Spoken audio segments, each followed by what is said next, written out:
আমরা চলে যাব আমাদের পরবর্তী ঘটনায়। যেভাবে লেখা আছে আমি সেভাবে শুরু করছি। রাসেল ভাই কেমন আছেন?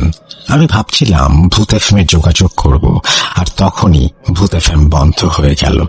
এটা ভালো লাগলো যে এখন ইউটিউবে আপনি প্রোগ্রামটি চালাচ্ছেন। আমি আমার জীবনের অভিজ্ঞতা শেয়ার করতে চাই, সাথে আপনার কাছেও জানতে চাই আপনি প্যারানরমাল অ্যাক্টিভিটির সম্মুখীন হয়েছেন কিনা। আমার জন্ম ঢাকাতে। 2012 সালে আমরা বরিশালে চলে আসি। ঢাকা থাকতে আমার ভৌতিক সবকিছু ভালো লাগতো, ভূতের নাটক, মুভি, সব। ইউটিউবে প্যারানরমাল অ্যাক্টিভিটি দেখতাম। বরিশালে আসার পর খুব শখ হলো ভৌতিক কিছু দেখার, কারণ আমি শুনেছিলাম আমার এক খালাকে নাকি জিন বা ভূত মেরে ফেলেছে। তাদের ওই বাড়িতে কেউ থাকে না, আশেপাশে সবাই সেখান থেকে চলে গেছে। জায়গাটা এখন পরিত্যক্ত জঙ্গল।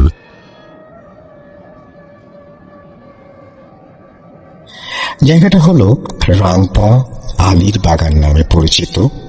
সাল 2015। রাংতা আমার এক মামার বাড়ি আছে, আমরা সেখানে বেড়াতে যাই। সকালে মামাতো বোনকে নিয়ে বের হই। প্রথমে যাই খালার স্বামীর বাড়ি। আমি আমার মামাকে বললাম আমরা এই পুরনো বাড়িতে যাব। আঙ্কেল বলল যেও না, আমরা কি শুধু শুধু সব ছেড়ে এসেছি? কিন্তু আমি গেলাম। যাওয়ার সময় পুরো গ্রামে গরম ছিল, এত গরম যে গাছের একটা পাতাও নড়ছিল না। হাঁটতে হাঁটতে পৌঁছে গেলাম আমাদের কাঙ্ক্ষিত জায়গায়। আমি প্রথম পা রেখেই বুঝতে পারলাম এখানে কিছু আছে, কারণ আমার এক পা গরম আর এক পা ঠান্ডা। খুব উপভোগ করলাম, কারণ ভৌতিক জায়গায় এসে যদি ভৌতিক অনুভব না করি তাহলে কি হয়। আমি খুব সাহসী ছিলাম, ভেতরে ঢুকলাম। অনেক ঠান্ডা, ভালো লাগছিল। মামাতো বোনকে ডাকলাম, সে আসলো না। আমি ভেতরে একা। অনেক আগে ভূত এফএমে শুনেছিলাম কবরস্থান নাকি নিরাপদ। আমি সেখানে 2টা কবর দেখে ভাবলাম জায়গাটা নিরাপদ, কিন্তু আসলে তা ছিল না। আমার চারপাশে ঠান্ডার ভেতর গরম বাতাস অনুভব করলাম। বাতাসটা ঘুরছিল, কিন্তু আমি ভয় পাই নাই, অনেক উপভোগ করেছি। আমি আরো ভেতরে যেতে চাইলাম, কিন্তু মামাতো বোন ভয় পাওয়ার কারণে আর ভেতরে গেলাম না। কারণ আমি যেখানে দাঁড়িয়েছিলাম সেখান থেকে ওকে দেখা যেত, কিন্তু ভেতরে গেলে মামাতো বোন আমাকে দেখতে পাবে না। ভয় পাচ্ছিল। 15 মিনিট সেখানে হাঁটাহাঁটি ঘোরাঘুরি করে চলে আসে। পরদিন আমাদের বাড়িতে আমরা আসি। রাত বাজে 4টা। আমি একটা পেজের অ্যাডমিন ছিলাম। সেদিন আমরা রাত জেগে আড্ডা মেরে 4টায় ঘুমাতে গেলাম। হঠাৎ একটা সাদা আলো কৌণিক ভাবে দৌড়ে এসে আমার গলা পর্যন্ত পৌঁছে। আমি ভাবলাম ফেরেশতা। খুব খুশি হলাম, একটু ভয় পেলাম না। খুশি মনে ঘুমিয়ে পড়লাম। পরের দিন বিকেলে আমার ঢাকার এক আন্টিকে ফোন দিয়ে বললাম আমি ফেরেশতা দেখেছি। আন্টি বলল তোর মতো শয়তানের কাছে আসবে ফেরেশতা? তোর গায়ে কি কোনো বাতাস লেগেছে? আমি বললাম লেগেছে, কিন্তু আপনি জানেন কিভাবে? উনি বলল হায় রে, তুই কোথায় গিয়েছিলি আমাকে না বলে? ওটা ফেরেশতা না, ওটা জিন। আমি তাকে সব খুলে বললাম। উনি বললেন জলদি কোনো হুজুরের কাছে যা, আর আয়াতুল কুরসি পারিস? না পারলে জলদি মুখস্থ কর। এরপর 15 দিন আমি যা দেখলাম তা দেখার জন্য আমি মোটেও প্রস্তুত ছিলাম না। এখন হুজুরের কাছে যাব কিভাবে? আমার কেন যেন হুজুরের কাছে যেতে, তাবিজ পড়তে ইচ্ছে করে না। আমি আয়াতুল কুরসি নামালাম, কেন যেন মুখস্থ হচ্ছে না। গ্রামে মানুষ তাড়াতাড়ি ঘুমিয়ে পড়ে, আমিও ঘুমানোর প্রস্তুতি নিলাম। রাত 9টা, লাইট অফ। আমি আমার রুমে একা, চোখ বন্ধ করলাম। হাতে তুড়ি মারলে যেমন শব্দ হয় ঠিক তেমন শব্দ আমার চোখের সামনে হলো। সাথে সাথে আমার চোখে কেউ যেন আলো মারলো। আমার চোখে আলো মারলে ঘুম হয় না, ঘুম ভেঙে যায়। আমি বারবার নিজেকে বোঝালাম যে এটা আমার মনের ভুল ধারণা। চোখ বন্ধ করলে আলো মারে, খুললে কিছু না। আমি ঘুমাতে পারছি না। আমি এক চোখ বন্ধ করে আর এক চোখ খুলে দেখলাম ঘরের ভেতরে একটা আলো দৌড়াচ্ছে। আমি লাফিয়ে উঠে লাইট জ্বালালাম, কিন্তু লাইট জ্বালালে সেই আলো আর আসে না বা দেখা যায় না। আমি সারা রাত লাইট জ্বালিয়ে জেগে বসে থাকতাম, আর দিনে পরে ঘুমাতাম। সন্ধ্যা হলেই ভয় লাগতে শুরু করতো যে আলো বন্ধ করা যাবে না। আন্টি বলল কোনো একটা শক্তি আমাকে প্রোটেক্ট করছে, নইলে এই জিন আমার চোখ আর মাথায় আঘাত করার এত চেষ্টা করেছে যে হয়তো আমাকে পাগল বানিয়ে ফেলতো, আমাকে বশ করে ফেলতো। এই জিন ক্ষিপ্ত আমি কোন সাহসে ওদের জায়গায় গিয়েছি। এভাবে 7 দিন হয়ে যায়। আমি ঘুমোতে পারি না। ঘুমালে আম্মু লাইট বন্ধ করে দেয়, আর সেই আলো আর সেই গরম বাতাস আমার চারপাশে ঘুরতে থাকে। 7 দিন পর আম্মু বলল কি হয়েছে। আম্মুকে সব বললাম।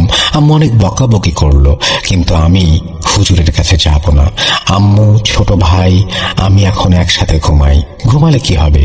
লাইট বন্ধ, সেই আলো, সেই গরম বাতাস, আমার ঘুম হয় না। আমি অসুস্থ হয়ে পড়তে থাকি। এর মধ্যে একদিন মিটমিট করে চেয়ে দেখি আমার পায়ের কাছে জিন তার আকার ধারণ করছিল। তার গলা পর্যন্ত আকার ধারণ করার সময় আমি চোখ খুলে ফেলি আর সে হাওয়ায় মিলিয়ে যায়। আমি শুধু সিনেমায় এগুলো দেখতাম, কিন্তু বাস্তবে তা সম্ভব বিশ্বাস করতাম না। দিন 10, কেউ আমার হাত ধরলো, কিন্তু মনে হলো আমার হাত পুড়ে গেছে। ঘুম থেকে লাফিয়ে উঠি, লাইট জ্বালাই। দেখলাম লাল মোটা 3টা দাগ, যেন কেউ গরম শেক দিয়েছে। আস্তে আস্তে লাল দাগগুলো কালো হয়ে গেল। আম্মু আমাকে হুজুরের কাছে নিতে পারল না। আমি মোবাইলে আয়াতুল কুরসি ডাউনলোড করলাম। রাতে ফুল সাউন্ড দিয়ে ঘুমিয়ে পড়লাম। সিদ্ধান্ত নিলাম, বাঁচলে বাঁচবো, মরলে মরবো। দেখতে চাই জিন কি করতে চায়। সারা রাত চললো আয়াতুল কুরসি, আর আমি মরার মতো পড়ে থাকতে লাগলাম। হয়তো আমি ভাষায় বোঝাতে পারছি না রাতে কেমন অনুভব করতাম। আমি শুধু দেখতাম আলো, অনুভব করতাম বাতাস। এভাবে 5 দিন পর আমি আর আলো দেখলাম না। গরম বাতাসও বন্ধ হয়ে গেল।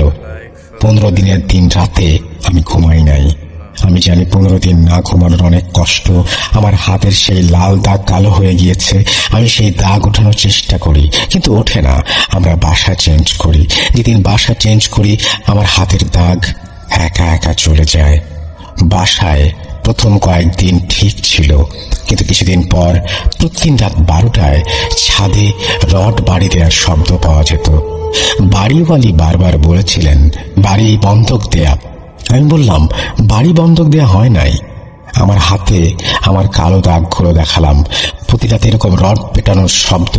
আমি আর আমার ছোট ভাই আয়াতুল কুরসি চালিয়ে ঘুমিয়ে পড়তাম, কিন্তু মাঝে মাঝে এত পরিমাণ বাঁশ পড়ার আওয়াজ হতো।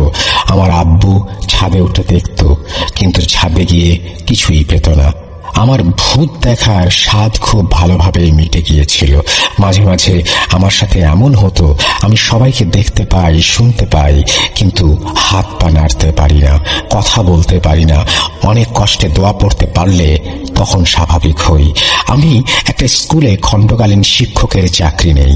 সেখানে এক হিন্দু স্যার পুরোহিত ছিলেন। আমি তাকে সব বললাম, কিন্তু আমাকে প্রতি রবিবার ঈশান কোণ থেকে বেলের শিকড় এনে হাতে পড়তে বললেন। আমি বললাম অনেকে শেকড় পড়লে হাত পুড়ে যায়। স্যার বলল বেলের শিকড়ে সমস্যা নাই। একদিন হঠাৎ হাত জ্বলে উঠল। আমি মনে মনে বললাম কাল স্যারকে ধরবো, বেলের শিকড় পড়লে নাকি হাত পড়ে না। কিন্তু রাসেল ভাই, বললে হয়তো বিশ্বাস করবেন না, আমি যখন শিকড়টা সরাই হাতে লাল হয়ে 3টি বেলের পাতার চিহ্ন ওঠে।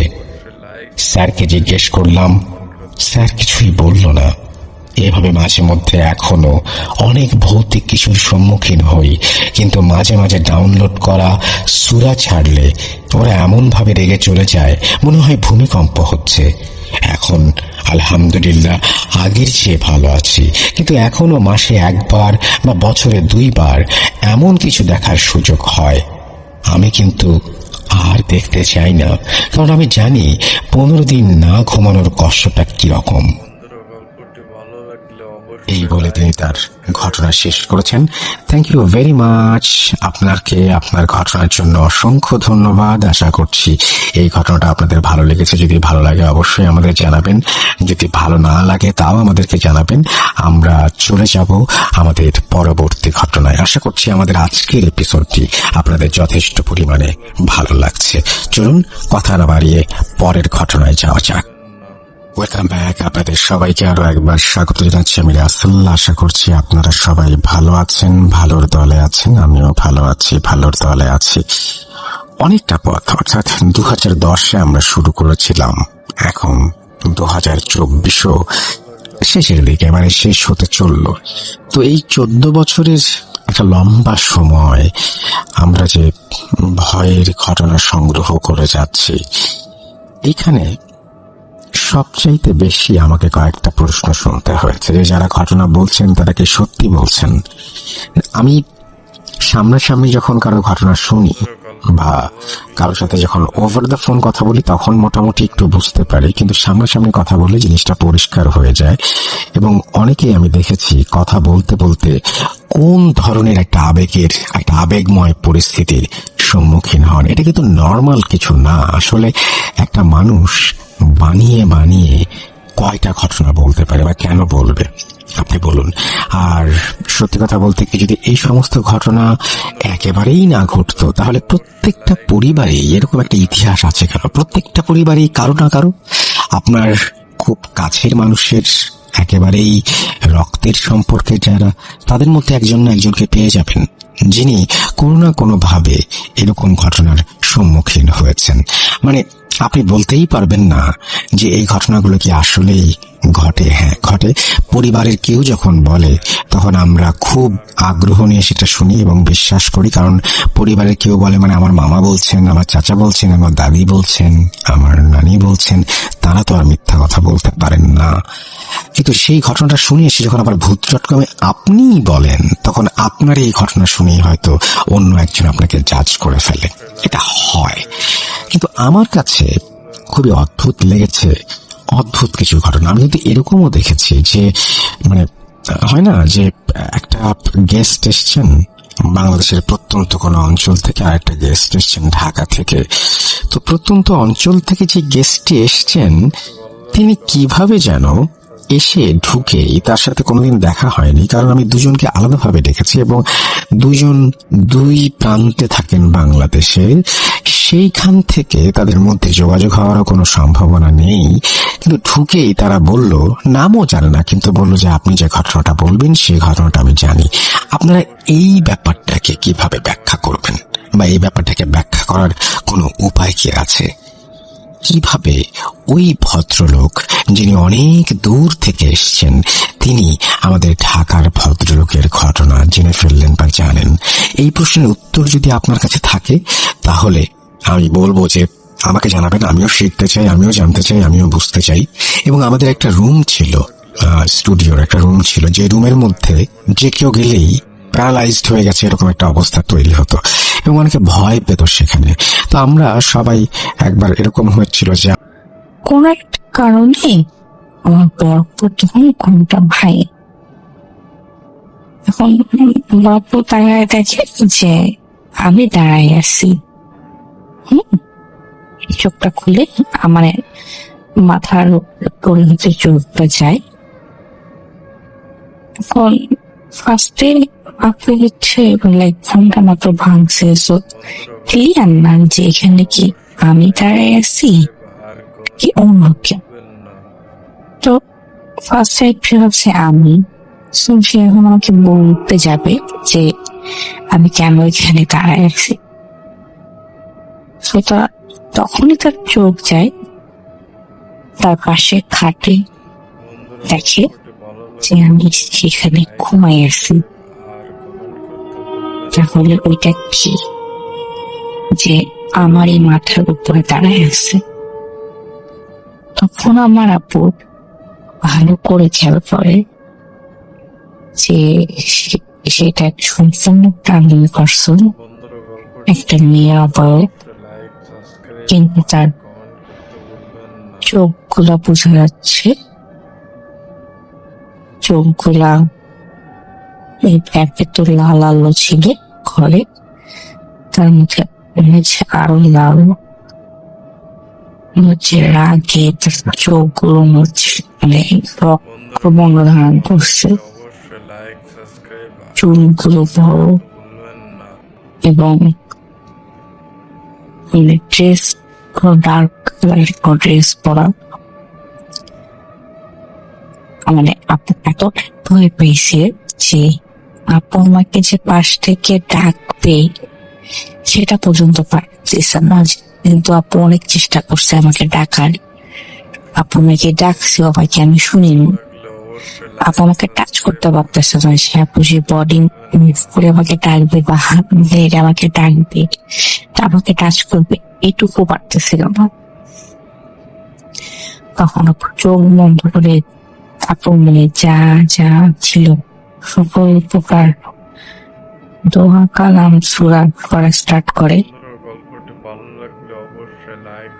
তো মানে যখনই পড়া স্টার্ট করবে তার ঠিক তার মুহূর্তে আপুর মনে হলো আপুর হাতে কেউ টাচ করছে, এবং সেই টাচের ফিলটা মনে হচ্ছিল ইলেকট্রিক শক খেলে আমাদের যেরকম লাগে সেরকম কোন একটা ফিলিংস।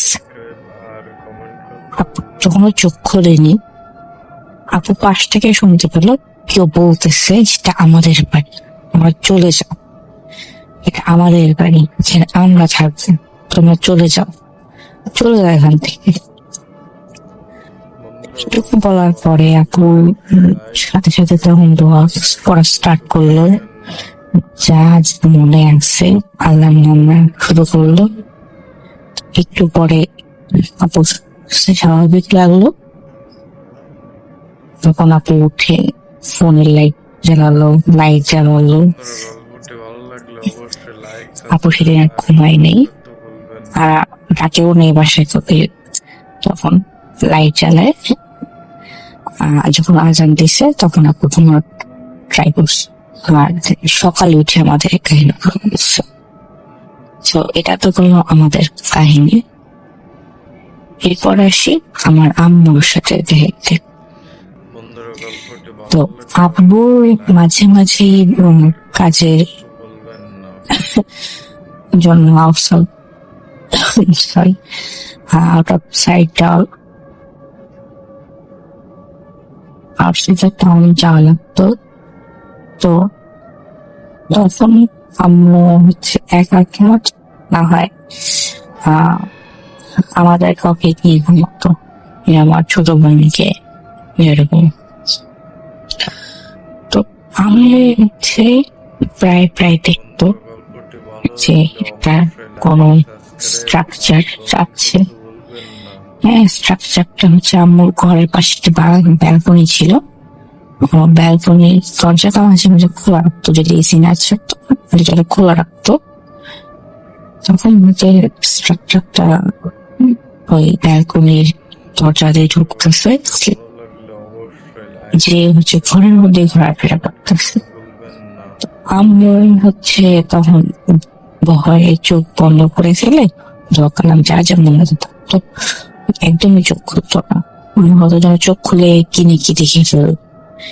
কিন্তু আম্মু যেটা দেখে একদিন, যে আম্মু হচ্ছে ডায়াবেটিস আছে, আম্মুর সময় জ্বালানি বারবার। তো এরকম সময় চোখ খুলছে, চোখ খুলে যেটা দেখে যে তার সামনে একটা কিছু দাঁড়ায় আছে, বাইরে থেকে হালকা কালো যেটা দেখা যাচ্ছে, মানে কোনো কিছু বোঝা যাচ্ছে না, বোঝা যাচ্ছে বডি স্ট্রাকচার দাঁড়ায় আছে, কিন্তু তার দাঁত গুলা মনে হয় না, চোখ গুলা মানে নাই বলা চলে। হ্যাঁ, মাথার চুল নেই বা আধা কিছু চুল আছে এরকম। এটা দেখে আম্মু মানে তখন মানে আম্মু ভয়ে কি ঘুমাই গেছে, আম্মু সেন্সলেস হয়ে গেছে, আম্মু নিজেও জানে না। এটা আম্মু আমাদের বলেনি ফার্স্টে, আমরা যদি ভয় পাই। এটা তো আমাদের কাহিনী গেল। তো এইগুলা শোনার পরে আমি খালি আল্লাহর কাছে প্রে করছি যে আমি যেন কোনো সময় আমার চোখে যেন আমাগুলো দেখা না লাগে, খালি এই দোয়াটাই করতাম। আমাদের বাসায় যে মেয়েটা ছিল তারাও সেম কথা বলতো, যে তারা ভয় পাচ্ছে। তারা যখন একা থাকে মনে হয় যেন কেউ আছে তাদের সাথে সাথে। তো এরকম ছোট ছোট কিছু কাহিনী বলি মেয়েদের। তো আমাদের রান্নাঘরটা অনেক বড় ছিল, একটা লাইটে কভার হতো না পুরোটা। তো পিছনের দিকে যেটা লাইট ছিল ওইখানেই না সবাই ভয় পেত, ওইখানটাতেই মনে হচ্ছে কেউ ওটা আছে। ইভেন ওইখানে যে লাইটই দেওয়া হোক না কেন, যতবারই লাইট চেঞ্জ করা হোক না কেন, লাইটটা নষ্ট হয়ে যেত। ইলেকট্রিশিয়ান দিকে এটাকে ঠিক করা দেখা হয়েছে যে কি কোন সমস্যা আছে, কোনো সমস্যা খুঁজে পেত না, কিন্তু এখানে লাইট থাকতো। আমাদের এক মেয়ের হচ্ছে একবার বলছে যে ওয়াশরুম থেকে মনে হয় কি ওয়াশরুমের আপনার প্যানের ভিতর থেকে মনে হচ্ছে যে বাচ্চা গানের সাউন্ড আসতেছে, এরকম হঠাৎ হচ্ছে এরকম মনে হয়। ইভেন সে এটা স্বপ্নেও দেখছে, হ্যাঁ বাসায় যে সেটা বাসায় স্বপ্নেও দেখছে। এখন আম্মু বলছে যে তুমি হয়তো ভয় পাইছো, হয়তো সবকটাকে বাস্তব মনে করে তুমি সেটা ভাবতেছো। তো আমরা সেটাকে অতটা পাত্তা দিইনি। একদিন কি হয়, বাসায় কেউ নাই, আম্মু আর আমার ছোট বোন বাদে আমরা সবাই স্টাডি পারপাসে বাইরে। আব্বু নেই, মেয়েরা তখন ছিল না, আম্মু হচ্ছে ওয়াশরুমে গেছে। আর ডাইনিং রুমের একটা ডোর দিয়ে হচ্ছে আপনার কিচেনে যেতে হয়, আর ওই ডোরের সাথেই হচ্ছে আপনার বেসিন। তো আমার ছোট বোন হচ্ছে ব্রেকফাস্ট করে হাত ধোয়ার জন্য গেছে বেসিনের ওখানে। যে সে দেখে তার চোখ যায় হচ্ছে সেই রান্নাঘরের পিছন দিকে। মনে হলো যে কেউ একটা, মানে সে ভয় হচ্ছে ডিসক্রাইব ভালো মতো করতে পারতেছিল না, যে একটা সে, মানে ওর মাথায় চুল নেই, এখন ওটা কি কোনো বেবির মাথা নাকি কোনো কিছু সে বুঝতে পারেনি। সে হচ্ছে একটু ভাঁজ হয়ে বসে ওকে ডাকতেছে, হাত নাড়ায় নাড়ায় ডাকতেছে।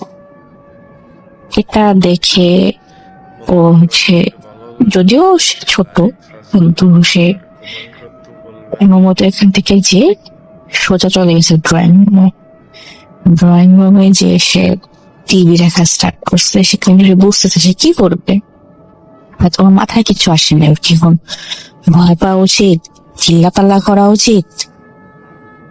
এখন তারপরে আম্মু বের হলো, আম্মুকে তখন কিছু বলার নেই, কারণ ওর হচ্ছে ওর ডে শিফটে পড়তো, ওর ডে শিফটে তখন এক্সাম ছিল। এখন যদি কিছু বলে ওই ওর মাথাটাকে টোটাল আউট করে দিচ্ছে। পরে যে হচ্ছে এটা বুঝছে যে এরকম কাহিনী হয়েছে। ওকে, তো এইগুলো তো হচ্ছে গেল আমাদের সাথে কি কি ঘটছে, আমার সাথে আরো অনেক কিছু ঘটছে। এখন আমি হচ্ছে টোটাল বিল্ডিং এর কাহিনীতে আসি। এখন বিল্ডিং এ আমরা যখন মানে বললাম যে ইমার্জেন্সিতে আমরা আসি, তখন বিল্ডিংটা ইনকমপ্লিট ছিল। আমরা আসার আগে বিল্ডিং এ যখন কাজ চলতেছিল, তো তখন দারোয়ান ছিল। তো দারোয়ানটা আপনার ওখানে রাত্রে স্টে করতো। একদিনও উঠে হচ্ছে ওয়াশরুমে যাওয়ার জন্য। তো যেখানে তো বললাম যে বিল্ডিংটা তখন আন্ডার কনস্ট্রাকশন, তো তখন ওই গ্যারেজের প্রপার ভাবে দেয়ালগুলো দেয়া ছিল না, তো বাইরে থেকে দেখা যেত। ও দেখে ওকে একটা মহিলা ডাকতেছে, সাদা শাড়ি পরা, সাদা শাড়ি লাল পাড়, সিঁদুর দেওয়া, খুব সুন্দর করে তাকে ডাকতেছে। ওটা দেখে ও ইনস্ট্যান্ট জ্ঞান হারায় ফেলল। সকালে যখন ওর জ্ঞান ফেরে তখন ও দেখে ওইখানেই গেছে। এটাও কয়েকজনকে বলে, বলার পরে ওটা তখন কেউ বিশ্বাস করে না, হাসাহাসি করে যে হ্যাঁ তুমি কি দেখছো, এই সে, তুমি ভালো করে কাজ করো, ঘুমাও না, কি করো না খাও, নিশ্চয়ই কিছু উল্টাপাল্টা খাইছো, এরকম বলে। তো এরপরে সে তখন একা একা থাকতো না, ওই যে রাত্রে একা থাকতো না এত বড় বাসায়, নয় আমাকে এখানে কাউকে আমার সাথে রাখেন, না হয় আমার যে বাসায় যাও। তো এরপরে ডিটেলস কি হয়েছে আমার সঠিক জানা নেই যে এরকম কিভাবে ছিল। তো এখন বিল্ডিং হওয়ার পরের কাহিনী বলি। বিল্ডিং হওয়ার পরে আরো মানুষজন আসলো। তো আমি এখন বলি আমাদের ঠিক নিচে আমাদের কথা বলতেছি। তো একদিন কি হলো, আমাদের ওই বাড়িওয়ালা, আমরা যে নানা নানি বলতাম তারা গরমকাল সবাই এসি ছেড়ে সেজন্য ডোর টোর সব ক্লোজ করার সবাই।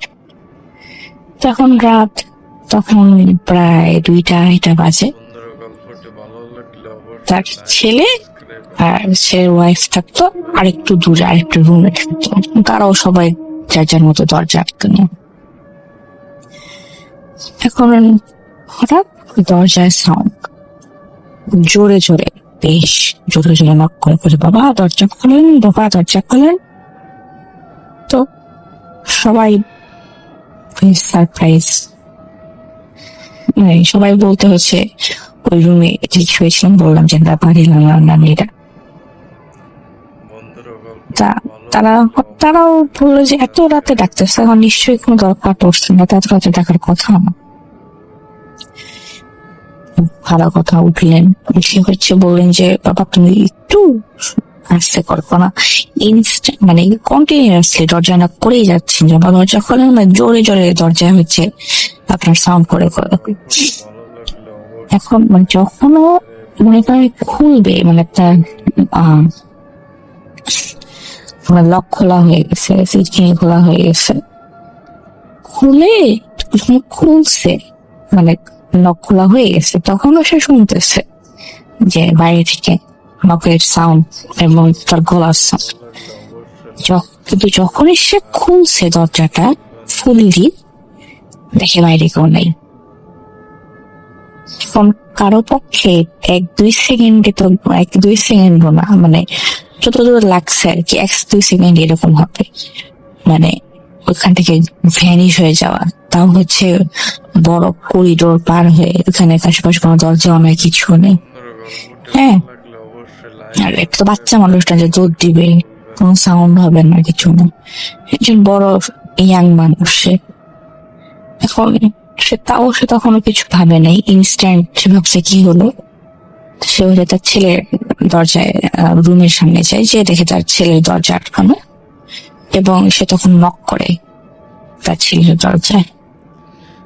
নক করার বেশ কিছুক্ষণ পরে তার ছেলে দরজা খুলেছে, কি বাবা কি হয়েছে, এত রাত্রে কি হলো? তো বললো যে তুমি কি আমার ঘরে আসছিলা?